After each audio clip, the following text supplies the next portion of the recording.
ನಮಸ್ಕಾರ. ಕಲರ್ಸ್ ಕನ್ನಡದ ನೆಚ್ಚಿನ ಧಾರಾವಾಹಿ ಭಾಗ್ಯಲಕ್ಷ್ಮಿಯ ಇವತ್ತಿನ ಸಂಚಿಕೆಯಲ್ಲಿ ತಾಂಡವ್ ಇದ್ದಕ್ಕಿದ್ದಂತೆ ಶ್ರೇಷ್ಠಳನ್ನು ಬೈತಿರೋದ್ಯಾಕೆ? ನೋಡೋಣ ಬನ್ನಿ.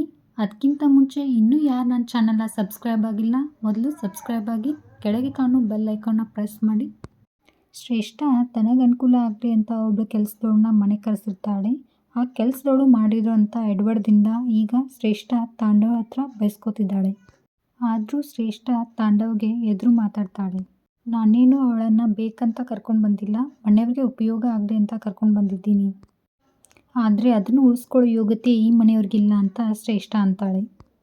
ಆಗ ತಾಂಡವ್ಗೆ ಸಿಟ್ಟು ಬಂದು, ಯಾರ ಬಗ್ಗೆ ಮಾತಾಡ್ತಿದ್ದೀಯಾ ಅಂತ ಗೊತ್ತಾ ನಿನಗೆ?